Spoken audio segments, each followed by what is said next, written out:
మనస్సుని ఆత్మని అనుసంధానం చేసిన మహర్షులు రాసినవి కనుక విశ్వామిత్ర వశిష్ఠ మొదలైనటువంటి మహాత్ములు ఆ రాసినటువంటి ఆ పురాణాలన్నీ కూడా, ఇంకా ఎంతోమంది మహర్షులు ఉన్నారు, వారు రాసిన పురాణాన్ని ఈ రోజుకి కూడా ఇంత మహాభక్తిని మన భక్తులకి ఇవ్వడానికి కారణం. ఇక్కడ మనకు కూడా మన కోడలు గాని మన కూతురు గాని మరి గర్భిణిగా ఉన్నప్పుడు మనం ఏం చేయాలయ్యా? 5వ మాసం గర్భిణిగా ఉన్నప్పుడు తప్పనిసరిగా మొదటి కాన్పులోనైనా సరే శ్రీమంతం చేసి తీరాలి. ఈ పేరు విన్నారా? శ్రీమంతం అనే పేరు విన్నారా? కానీ ఒరిజినల్ గా శ్రీమంతం కాదండి. అందరూ అంటున్నారు, నేను మీకు అర్థం కావడానికి శ్రీమంతం అన్నాను. శ్రీమంతం అనాలి. మెరికి సి ఉంది కదా, దానికి రావత్తు ఇవ్వకూడదు. శ్రీమంతం. సి అంటే ఆయుర్దాయం. గర్భంలో ఉన్న బిడ్డకు ఆయుర్దాయాన్ని పెంచే పూజే శ్రీమంతం. మరి పుంసం అనే పేరు విన్నారా? పుంసవనం అనే పేరు వెళ్ళదా? శ్రీమంతం విన్నారా? ఓకే. శ్రీమంతానికి పుంసవనానికి చిన్న తేడా ఉందండి. అబ్బాయి అయినా పర్వాలేదు, అమ్మాయి అయినా పర్వాలేదు, గుణవంతులు మంచివాళ్ళైతే చాలు అని చేసేటువంటిది శ్రీమంతం. మరి నాకు మగపిల్లవాడే కావాలి, ఇప్పటికే 6 ఆడపిల్లలు ఉన్నారు, ఇక చాలు, ఈసారి మాత్రం నాకు మగపిల్లవాడే కావాలి అని చేసేదే పుంసవనం. 5వ మాసం గర్భిణిగా ఉన్నప్పుడు గర్భంలో ఆడపిల్ల ఉన్నా పుంసవనం గాని చేస్తే మిగతా మాసాల్లో నిండు గర్భిణి అయినప్పుడు ఆ బిడ్డ మగపిల్లవాడే జన్మించేస్తాడు. దీన్నే పుంసవనం అంటారు. ఇంత అద్భుతమైన మంత్రక్రియ మనకి శ్రీమంత కార్యక్రమంలో ఇంత చక్కగా ఉన్నది. అందుకే శ్రీమంతం అంటే అందులో ఉన్న విశేషం ఏంటో ఒక నిమిషం చెప్తాను. గర్భవతిని అలంకారం చేయాలి మహిళలందరూ.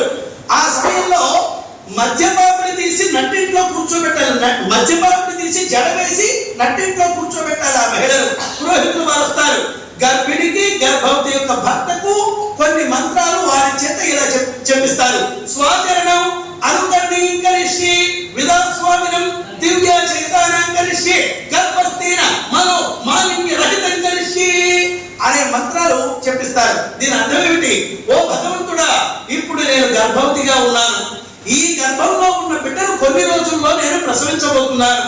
ఈ బిడ్డ ఇంతకు ముందు జన్మలో ఏ జంతు శరీరంలో ఉన్నాడో నాకు తెలియదు. ఎంత అనారోగ్యవంతుడో పూర్వ జన్మలో నాకు తెలియదు.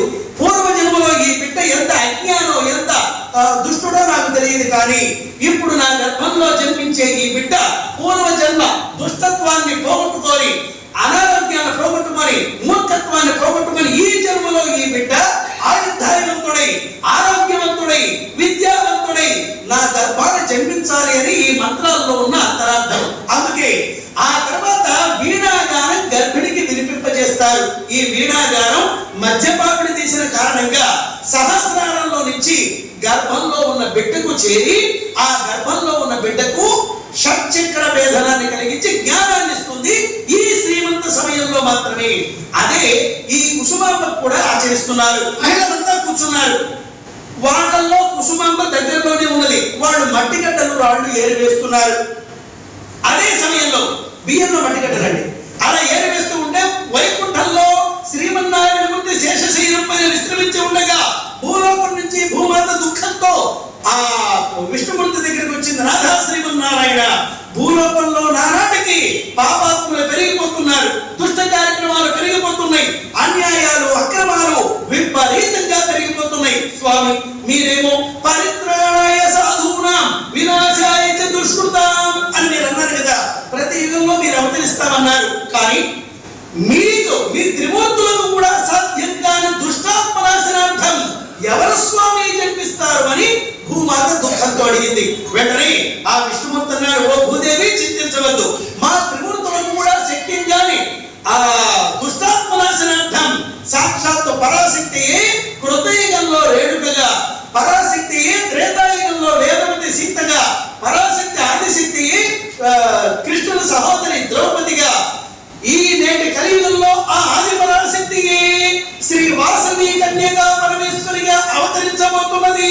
వాసవి కారణంగా దుష్టులు తమ దుష్టత్వాన్ని కోల్పోతారు. ఆ ప్రకారంగా ఈ లోకంలో అశాంతి పోయి శాంతి నెలకొంటుంది అన్నాడు విష్ణు భగవానుడు. ఆ మాటతో పరమానంద భరితురాలైంది ఆ భూమాత. నాథ, ఏంటి ఆదిశక్తి వాసవిగా జన్మిస్తుందా? ఎప్పుడు, ఎక్కడ, ఎలా జన్మిస్తుందో స్వామి అని అడిగింది. వెంటనే విష్ణు భగవానుడు అన్నాడు, ఓ భూదేవి, ప్రస్తుతం కుసుమాంబ గర్భిణిగా ఉన్నది. ఆ గర్భంలో ఉన్న బిడ్డ, జన్మించబోయే బిడ్డే ఆదిశక్తి. వ్యక్తి. వైశాఖ శుద్ధ దశమి రోజున ఆమె ప్రసవిస్తుంది, వాసవి జన్మిస్తుంది అన్నాడు. అప్పుడు ఆ భూదేవి ఆనందంతో నాథ ఆ బిడ్డను ఇప్పుడే నేను చూడాలని నాకు కోరికగా ఉన్నది అన్నది. ఆ మాటతో ఆశ్చర్యపోయినాడు విష్ణు భగవానుడు. ఓ భూదేవి, నీ గర్భంలోనే కుసుమాంబ ఉన్నది, ఆమె గర్భంలో ఉన్న బిడ్డను చూడటం నీకు ఎలా సాధ్యం అన్నాడు. స్వామి, మీరు తలుచుకుంటే అసాధ్యం అనేది ఏమున్నది స్వామి, ప్రయత్నించి చూడండి అనగానే వెంటనే విష్ణుమూర్తి తన దృష్టిని పెనుగొండ వైపు సాగించాడు. ఆ పెనుగొండలో కుసుమాంబకు శ్రీమంతం చేస్తున్నారు. ఆ రోజున ఆ శ్రీమంత సమయంలో మట్టి గడ్డలు రాళ్ళు ఏరివేస్తున్నారు మహిళలంతా. ఆ మహిళల్లో కుసుమాంబ కూడా పక్కనే కూర్చొని ఉన్నది. ఎందుకో విష్ణుమూర్తి సంకల్పం అన్నట్లుగా 2 మట్టి గడ్డలు అలా చేతిలో వేసుకొని చూడాలనిపించింది కుసుమాంబకు. అలా చూడగానే భూమాత జీవ ప్రేరణ కల్పించింది ఆ కుసుమాంబకు. వెంటనే జీవ ప్రేరణ అంటే మనకు లడ్డు గాని జిలేబీ గాని జాంగ్రీ గాని చూస్తే అలా నోట్లో వేసుకోవాలి అని మనకు అనిపిస్తుందా లేదా? ఆ జీవ ప్రేరణ కల్పించేసరికి వెంటనే ఆ గర్భిణికి ఎప్పుడైనా మట్టి తినాలని అనిపిస్తుందట. అప్పటి నుంచే ఆ మట్టిని అలా నోట్లో వేసుకుని చప్పరించి మింగి వేసింది. మట్టి అంటే భూదేవి, భూదేవి అంటే మట్టి కనుక ద్రవరూపంలో వెళ్ళినటువంటి ఆ భూమాత 2 బిడ్డల్ని గర్భంలో చక్కగా ఆశీర్వదించింది. జై వాసవి మాతాకి.